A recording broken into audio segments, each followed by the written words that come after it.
श्रीराम आपल्या सर्वांच्या हृदयस्थ वसणाऱ्या आत्मारामास साष्टांग प्रणिपात करून गोस्वामी तुलसीदास रचित श्री रामचरित मानस या ग्रंथातील जो द्वितीय सोपान अयोध्याकांड याचं आपण चिंतन करत आहोत. सज्जनहो, हे आपलाच कथा चिंतन क्रमांक 686. आपण गेल्या चिंतन प्रवाहामध्ये प्रभू रामचंद्रांच्या मुखातून गुरुपौर्णिमा या गुरुपौर्णिमेच्या पर्वकाळामध्ये ऐकत होतो. सर्वांच्या हृदयस्थ वसणाऱ्या या आत्मारामास आणि त्या आत्मारामाची ओळख करून देणाऱ्या या सद्गुरुरायास अत्यंत मनापासून प्रणिपात करून या गुरुपौर्णिमेच्या आपल्या सर्वांना शुभेच्छा. सज्जनो, प्रभू रामचंद्रांनी भरतजींचं सर्व प्रकाराने असलेलं पूर्णत्व या धर्मसभेमध्ये सांगितलं. आणि जरी भरतजी हे सर्व दृष्टीने परिपूर्ण असले तरी देखील एका महत्वाच्या मुद्द्यावरती भरतजींचं प्रभू रामचंद्र ध्यान आकर्षित करतायत आणि ते म्हणतात की भरता, हे जरी सर्व असलं तरी तात तात बिनु बात हमारी, केवल गुरुकुल कृपा संभारी. भरता, हे माझ्या बंधू, वडिलांच्या निधनाच्या पश्चात तू मामाच्याकडं आजोळी होतास, मी इकडं वनामध्ये होतो. अयोध्या संपूर्णपणे अनाथ झाली होती रे. आपल्या सर्व माता अत्यंत शोकामध्ये बुडालेल्या असताना, हे सर्व अयोध्यावासी देखील असं अनाथपण अनुभवत असताना, या सर्व सूर्यवंशाची कमान जर कशामुळे सांभाळली गेली असेल तर ती केवळ या गुरुकृपेच्या आधाराने सांभाळली गेली. त्यातून सज्जनो, आपण या गुरुकृपेचं महत्व आपल्या जीवनामध्ये देखील अभ्यासलं, अनुभवलं.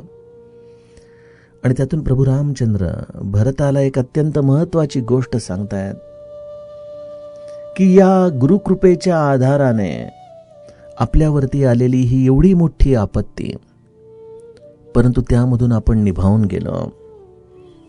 त्यामुळे भरता, एक लक्षात घे की आपल्या जीवनाच्या सर्वस्वाचा गुरूंनी भार उचललेला आहे. आपलं कार्य, आपली लज्जा, आपली प्रतिष्ठा, आपला धर्म, पृथ्वी, धन, घर, अशी कुठली गोष्ट आहे की ज्यावरती गुरुचा अधिकार नाही. गुरुने या सर्व गोष्टींची जबाबदारी घेतली आहे. आणि त्यामुळे मला निश्चित असं वाटतंय की ज्या या प्रसंगामध्ये आपण आहोत त्याचा देखील भार आपल्या गुरूंनी घेतलेला आहे. त्यामुळे यातून जे काही घडेल ते परिणामी अत्यंत शुभदायक असेल, सर्वांचं त्यामध्ये कल्याण करणारं असेल. अशा रीतीने प्रभू रामचंद्र हे गुरु महात्म्य भरतजींना सांगत आहेत. सज्जनो, यातील पुढील कथाभाग गोस्वामीजी गाऊ लागतात. सहित समाज तुम्हार हमारा, घर बन गुर प्रसाद रखवारा.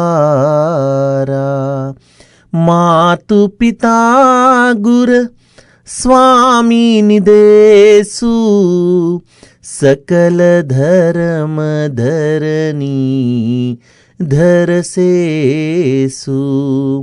सो तुम करहु करावहु मोहु, तात तरनी कुल पालक हो. साधक एक सकल सिद्धि देनी, कीरति सुगति भूतिमय बेनी.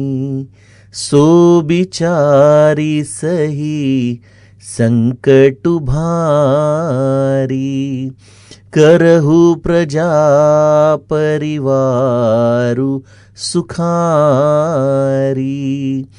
बाटी विपत्ति सबही मोहि भाई, तुम ही अवधि भरी बड़ी कठिनाई।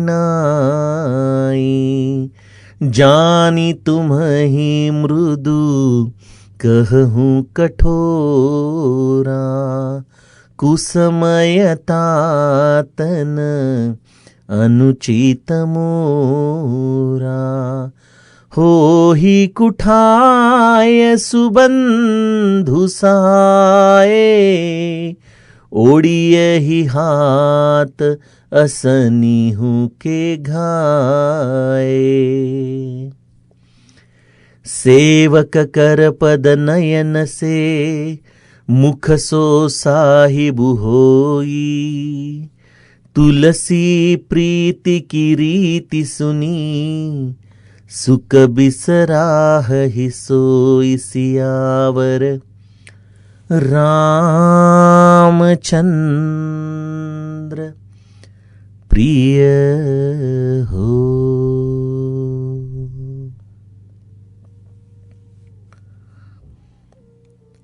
प्रभू रामचंद्र भरताच्या माध्यमातून, भरताचं निमित्त करून जणू काही तुम्हा आम्हा प्रत्येकाला सद्गुरूची आपल्या जीवनामध्ये असलेली नितांत आवश्यकताच प्रत्येक जीवाला समजून सांगत आहेत.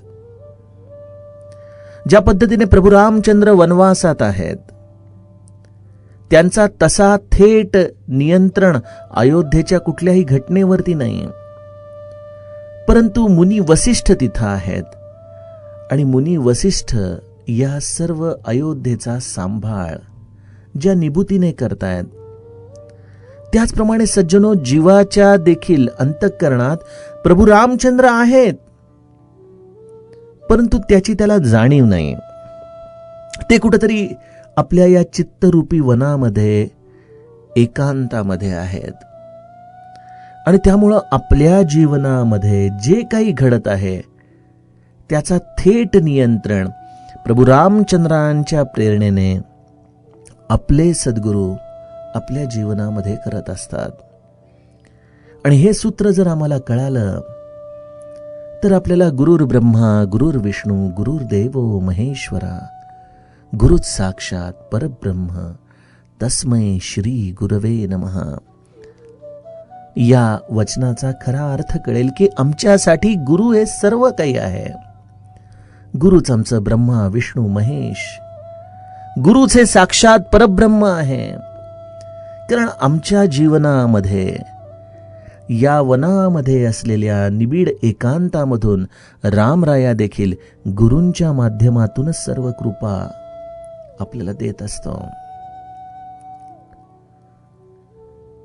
सद्गुरू आपल्या जीवनामध्ये येणं, त्यांचा अनुग्रह आपल्याला मिळणं, यासारखी खरोखर आपल्या जीवनामध्ये इतर कुठलीही धन्यता नाही. आणि ते जर नसेल तर आपण मिळवलेलं कुठलंही लौकिक वैभव हे त्या कसोटीवरती टिकू शकत नाही. अशा या सद्गुरूंचा हा महिमा प्रभु रामचंद्र भरतजींना सांगतायत आणि पहिलं वाक्य म्हणतायत, सहित समाज तुम्हार हमारा, परबन गुर प्रसाद रखवारा.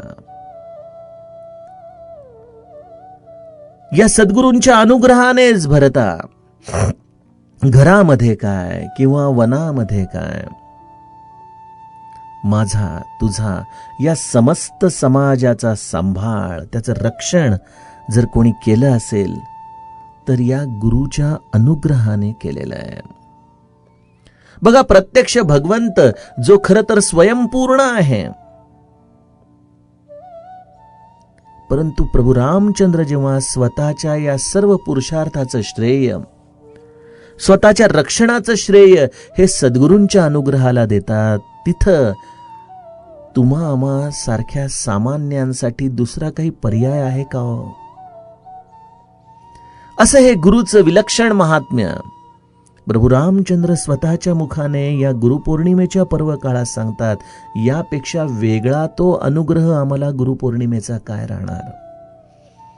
खरोखर हा श्री महाराजांचा कृपा आशीर्वादच आहे की प्रत्यक्ष प्रभू रामचंद्राने श्री महाराजांचं महात्म्य आम्हाला सांगितलं. आणि आता प्रभू रामचंद्र याच गुरुपौर्णिमेच्या पर्व काळात भरतजींना जी आज्ञा त्यांनी मागितलेली आहे त्या आज्ञेचं उच्चारण करणार आहेत. प्रभू रामचंद्रांनी ही सर्व भूमिका भरताला समजावून सांगितली आणि मग त्यातून त्यांनी एक अत्यंत महत्वाचं सूत्र दिलं. मातु पिता गुर स्वामी देसु सकल धर्म धर निधर सेसु. भरता, आपल्यासाठी जे गुरुतुल्य आहेत, कोण आहेत गुरुतुल्य आपल्यासाठी? आज बघा गुरुपौर्णिमा आहे. आपल्या जीवनामध्ये ज्या ज्या काही गुरुतत्वांनी आपल्याला घडवलेलं आहे त्या सर्वांच्या चरणी आपण कृतज्ञता व्यक्त करतोय. पण त्यामध्ये 4 विशेष असे तत्व आहेत की ज्यांच्याशिवाय आपण आपल्या जीवनाला कधीच पूर्णत्व देऊ शकत नाही. त्यातील पहिलं तत्व आहे म्हणजे आपले आई वडील, मातु पिता, आपले सर्वप्रथम गुरु, ज्यांनी आपल्याला या जीवनामध्ये मनुष्य म्हणून जगण्याचे संस्कार दिले. त्या आपल्या आई वडिलांची अत्यंत मनापासून कृतज्ञता व्यक्त करण्याचा हा दिवस. प्रथम गुरु मातु पिता. दुसरे गुरु ज्यांनी आपल्याला जीवनामध्ये लौकिक ज्ञान दिलं असे आपले शिक्षक. त्या त्या टप्प्यावरती आपल्याला वेगवेगळ्या कला शिकवणारी मंडळी. आणि ह्यांच्या पलीकडे जाऊन ज्याने आपल्या जीवनाचं ध्येय आम्हाला शिकवलं, ज्याने आमच्या जीवनामध्ये या अध्यात्माच्या मार्गावरती आम्हाला आणलं, ज्याने आम्हाला या माईक जगतामधून सुटण्याचा मार्ग दाखवला, अशा सद्गुरूंचं आणि ज्या सद्गुरूंच्या आधाराने आमच्या जीवनामध्ये त्यांचं हे स्वामित्व प्रस्थापित झालेलं आहे, ज्या भगवंताच्या आधाराने हे स्वामित्व आम्ही आपल्या जीवनामध्ये अनुभवतो, असं हे स्वामी तत्व. त्यामुळे 3 गोष्टींचा प्रभू रामचंद्र इथं उल्लेख करतात. एक आई वडील, दुसरे सद्गुरू आणि तिसरे स्वामी. चरित्राच्या आधाराने बघायचं झालं तर प्रभू रामचंद्र इथं माता कैकेयी आणि राजा दशरथ. गुरु म्हणजे अर्थातच इथं मुनी वसिष्ठ आणि विश्वामित्र. आणि स्वामी यामध्ये प्रभू रामचंद्र जणू काही भरताला आपल्या स्वतःची इच्छा सांगत आहेत. रामाची आज्ञा काय आहे? आणि प्रभू रामचंद्रांची वाणी तर बघा काय सुंदर आहे. त्यांनी या त्रिवेणी संगमाला एका विलक्षण उंचीवरती नेऊन आम्हाला सांगितलेलं आहे की या तिघांच्या आज्ञेचं पालन करणं हेच सर्व धर्मरूपी पृथ्वीला धारण करणाऱ्या शेषजींसारखं आहे. परमार्थ किती सोपा करून सांगितलाय प्रभू रामचंद्रांनी. आपल्या सद्गुरूच्या आज्ञेचं पालन करणं याच्या पलीकडे परमार्थ नाही. ब्रह्मानंद महाराजांनी केवळ एवढंच वाक्य तंतोतंत आपल्या जीवनामध्ये उतरवलं की गुरु आज्ञेच्या पलीकडे दुसरा परमार्थ नाही. त्यांच्यासाठी इतर सर्व गोष्टी संपल्या आणि एक केवळ भगवंताच्या नामाच्या आधाराने त्या आज्ञेचं पालन करत करत करत अनंत शास्त्री गाडगुळी ते ब्रह्मानंद महाराज एवढा मोठा प्रवास एका जन्मामध्ये त्यांनी पूर्ण केला. बघा, जीवनाच्या सर्वच टप्प्यांवरती हे अत्यावश्यक आहे. लहानपणी देखील आपण म्हणतो की आई वडिलांचं ऐकावं, ते सांगतील त्याप्रमाणे वागावं. का? त्यावेळेला त्यांच्या आज्ञा पालनामधून जे काही जीवनामध्ये संस्कार होतात त्या संस्कारांच्या आधारानेच आपलं व्यक्तित्व ठरत असतं. आपण आपल्या शिक्षकांचं, ज्यांनी ज्यांनी म्हणून आपल्याला लौकिक विद्या शिकवली आहे, त्या सर्वांचं देखील त्या त्या क्षणी ऐकून घेणं आणि त्याप्रमाणे आचरण करणं हेच त्यांचा देखील त्या लौकिक कलेतला अनुग्रह घेण्यासारखं आहे. आणि परमार्थामध्ये तर याच्याशिवाय पर्यायच नाही. कारण इथं स्वतःच्या कल्पनांच्या आधाराने तुम्ही जे काही कराल, मनोमार्गे गेला, अशा पद्धतीने जो मनोमार्गाच्या आधाराने जातो तो येथे मुकला, हरिपाठी स्थिरावला, तोची धन्य. माऊली देखील सांगते की इथं आपल्या स्वतःच्या कल्पनेच्या आधाराने कुठला नवीन मार्ग शोधायचा नसतो. आम्हाला केवळ गुरूंनी दिलेली पाऊलवाट कुठल्याही पद्धतीने न सोडता त्या वाटेवरूनच चालत राहायचं असतं. तिथं आपल्या स्वतःच्या अनुभवांना, कल्पनांना आपण जास्त वाव देऊ नये. आपण ज्या मार्गावरून चालत आहोत तो मार्ग योग्य आहे का अयोग्य हे ठरवण्याची बुद्धी तुमच्यापाशी नाही. तुम्हाला केवळ आपल्या सद्गुरूंच्या चरणांजवळ गेल्यानंतर संपूर्णपणे समर्पित होणं आणि ते सांगतील त्याप्रमाणे वागणं याच्या पलीकडे दुसरा परमार्थच नाही.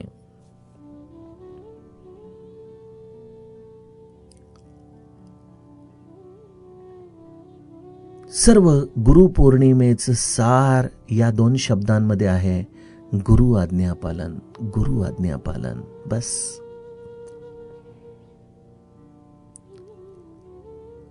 आणि प्रभू रामचंद्र त्यामुळं या गुरु आज्ञापालनाला, ज्याप्रमाणे समस्त ब्रह्मांडाला या शेषजींनी उचलून धरलंय, परंतु त्या शेषाचं रूप आपल्याला जसं दिसू शकत नाही, त्याप्रमाणे ज्याला या परमात्मापर्यंत जायचं आहे, ज्याला या परमार्थाचा हा असलेला अत्यंत निबिड अरण्याचा प्रवास करायचा आहे, त्याच्या जीवनामध्ये देखील त्याचा भार वाहण्यासाठी एकच गोष्ट आहे, आणि ती म्हणजे आपल्या सद्गुरूंच्या दिलेल्या आज्ञेचं पालन त्याने तंतोतंत करायचं.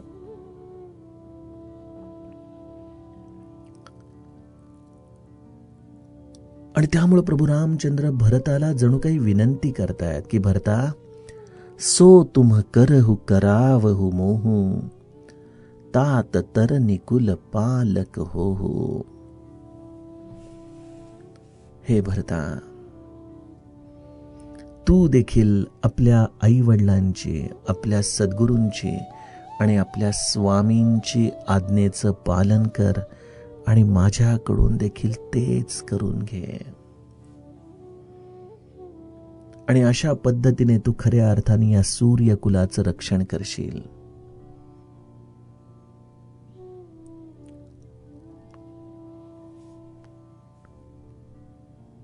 प्रभू रामचंद्रांनी आज्ञा दिलेली आहे, ज्याला कळाली त्याला कळाली.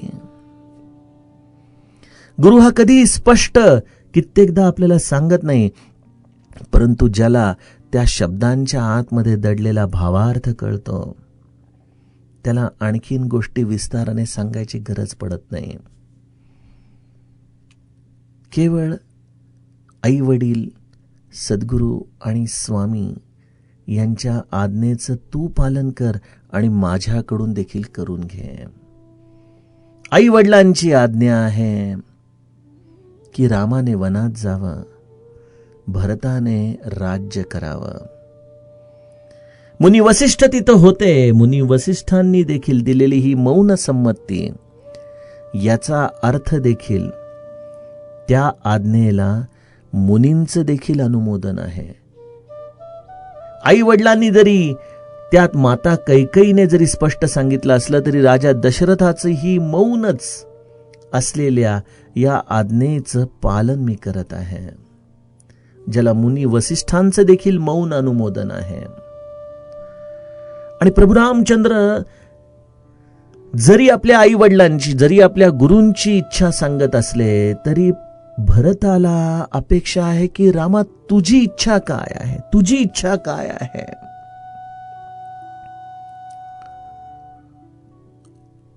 प्रभू रामचंद्रांनी आपली स्वतःची देखील इच्छा सांगून टाकली. कशी सांगितली आहे? साधक एक सकल सिद्धी देनी, कीरती सुगती भूतिमय बेनी.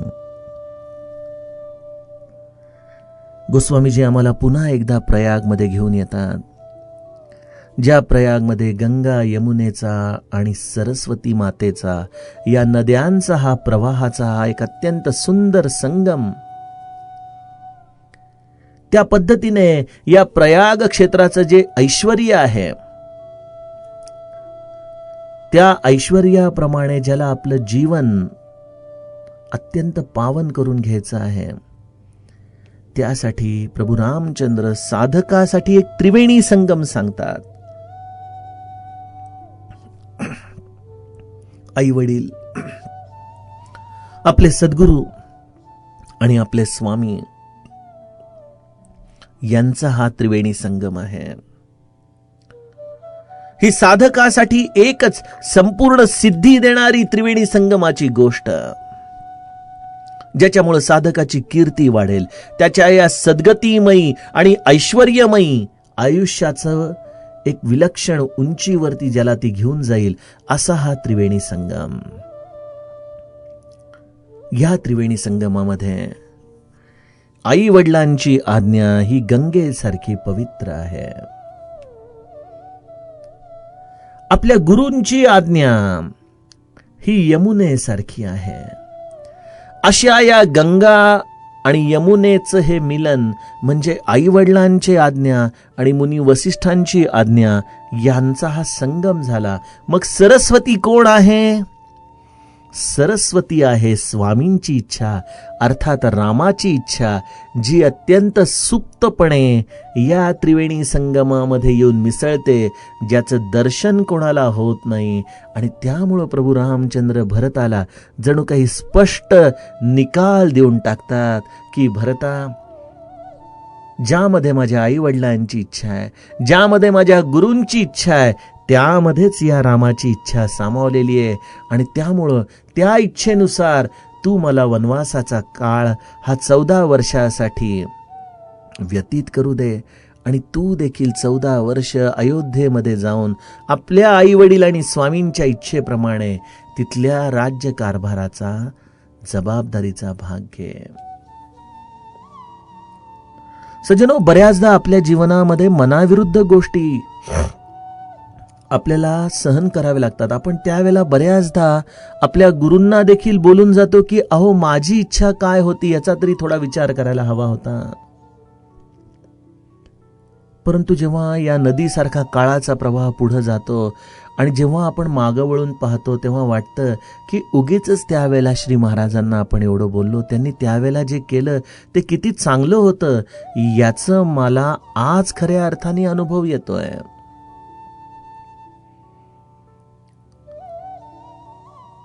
आणि त्यामुळं सज्जनो, आपल्या जीवनामध्ये जरी आपल्या मनाविरुद्ध गोष्टी घडत असल्या तरी एक गोष्ट आपण निश्चितपणे मनाशी खूणगाड बांधून ठेवावी की आपल्या गुरूंनी जे काही आपल्या आयुष्यात दिलेलं आहे ते आपल्या अंतिम कल्याणाचं आहे. आणि त्यांच्या इच्छेमध्ये आपण आपली इच्छा मिसळून राहावी. ज्याप्रमाणे प्रभू रामचंद्र सरस्वतीसारखे लुप्त झालेले आहेत, त्याप्रमाणे आपण आपल्या गुरुच्या इच्छेमध्ये आपली इच्छा, आपली ही बुद्धी, आपली ही सरस्वती लुप्त करून ठेवावी. बघा,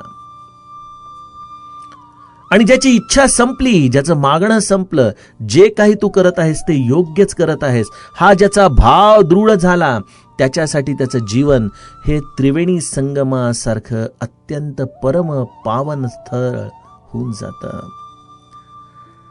त्या परम पावन त्रिवेणीचं ऐश्वर्य त्याच्या जीवनामध्ये प्रगटतं.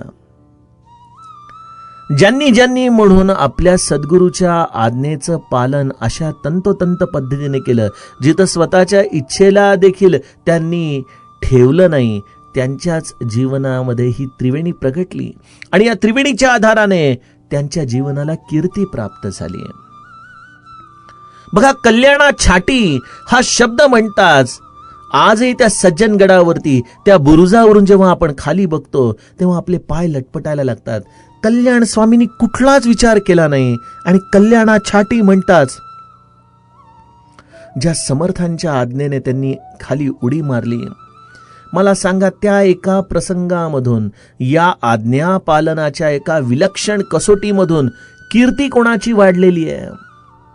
कल्याणा छाटी म्हणणाऱ्या. आणि त्याचप्रमाणे कल्याणाने जी उडी मारली त्या कल्याण स्वामींची कीर्तीच या गुरु आज्ञेच्या तंतोतंत पालनातून पूर्ण झालेली आहे. सद्गतीमयी, ज्याला एक उत्तम गती प्राप्त झाली. आनंद सागरांनी आपल्या श्री महाराजांच्या स्मरणामध्ये देह ठेवला. त्यांनी तिथं कुठल्याही पद्धतीने आपल्या गुरूंच्या बरोबर प्रतिप्रश्न केला नाही की महाराज, माझं आयुष्य केवळ 45 वर्षाचं, मला अजूनही आपल्या समवेत राहायचं होतं.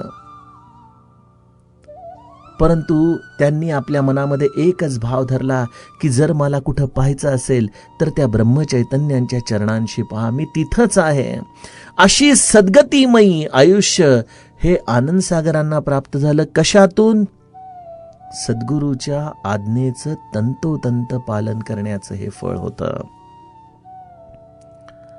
आणि या मोक्षाच्या ऐश्वर्याने या सर्व शिष्यांचं जीवन या सद्गुरू आज्ञा पालनामधून उजळून गेलंय बघा.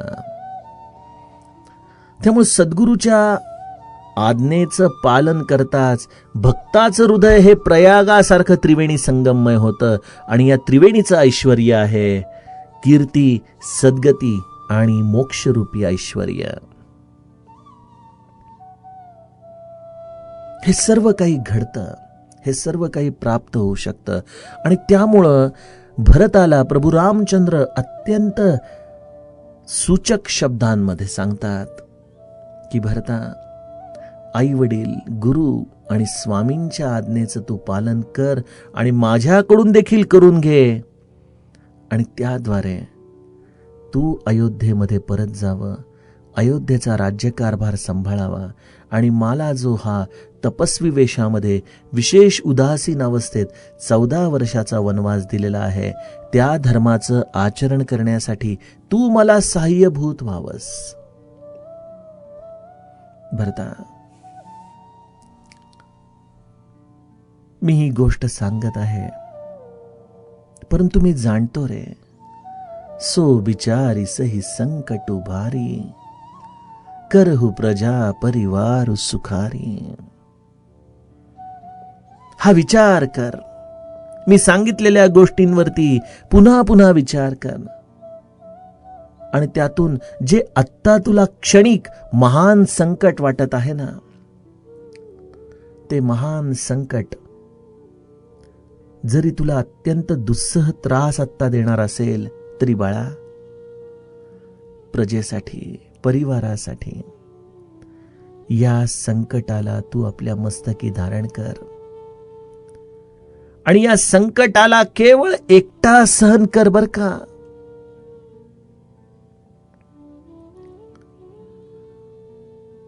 आणि ते संकट सहन करत असताना देखील आपल्या प्रजेला आणि परिवाराला तू अत्यंत सुखी ठेव. हे बंधू, खूप अवघड गोष्ट तुला सांगतोय.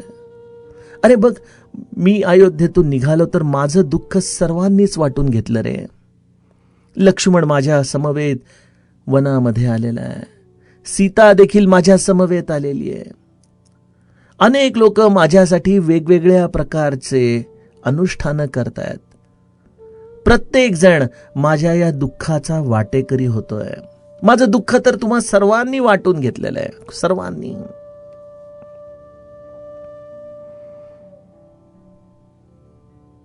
परंतु भरता, बाटी विपत्ती सब ही मोही भाई,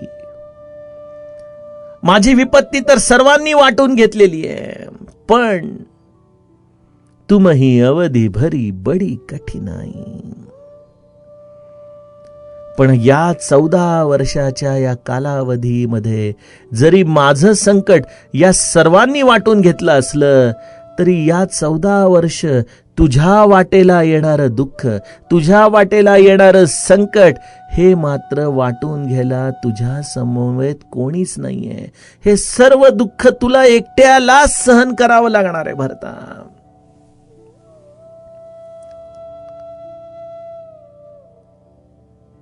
तुला ही 14 वर्ष अत्यंत दुःखदायक आहेत आणि ते दुःख तुला एकट्यालाच सहन करायचं आहे. सज्जनो, प्रभू रामचंद्राच्या शिवाय संताचं जीवन काय असतं? एक संत आपल्या जीवनामध्ये सर्वांना आनंद देतो, सर्वांना समाधान देतो, परंतु आपण कधी संताच्या जीवनामध्ये त्याला काय दुःख आहे याचा विचार करतो का हो? आपल्या दृष्टीने संत हा आपल्या अंतरंगामध्ये कुठलंच दुःख धारण करत नाही असं आपल्याला वाटतं का? श्री महाराजांच्या जीवनाकडे जेव्हा आपण पाहतो तेव्हा श्री महाराजांच्या जीवनामध्ये देखील बघा, लहानपणी गुरु शोधार्थ श्री महाराज बाहेर पडतायत आपल्या आई वडिलांचं छत्र सोडून. विचार करा, आज आपल्या घरातला 10-12 वर्षाचा मुलगा सगळं घर सुसंपन्न अवस्थेमध्ये असताना निघून जातोय. त्या मुलाला देखील किती अनंत प्रकारच्या यातना या समाजामध्ये सहन कराव्या लागल्या असतील. बर, गुरु शोध म्हणजे काही त्यासाठी रेड कार्पेट ट्रीटमेंट नव्हती. तुकामाईंच्याकडे गेल्यानंतर किती वेगवेगळ्या पद्धतीने तुकामाईंनी त्यांना तावून सलाखून बघितलं, या सगळ्या परीक्षा वाचल्या, त्यांचं वय विचारामध्ये घेतलं, तर वाटतं की बाप रे, श्री महाराजांना किती अनंत प्रकारच्या या तपश्चर्येमधून जावं लागलेलं आहे. परंतु त्यांचं हे दुःख वाटून घेण्यासाठी कोण होतं? श्री महाराजांचं हे जीवन आपल्याला या संताचं हृदय जाणून घेताना थोडं तरी शब्दाच्या आधाराने का होईना थोडंसं उलगडून बघितलं पाहिजे. आणि त्यासाठी आपण या चौपाईच्या पुढचा भाग उद्याच्या कथाप्रवाहामध्ये चिंतन करूयात आणि त्याचप्रमाणे पुढच्या नवीन दोह्याचं देखील आपण गायन करण्याचा प्रयत्न करूयात. पुनश्च एकदा गुरुपौर्णिमेच्या हार्दिक शुभेच्छा. आणि यातील पुढील कथाभाग आपण आता उद्याच्या कथा चिंतन प्रवाहामध्ये बघू. जानकी जीवन स्मरण, जय जय राम.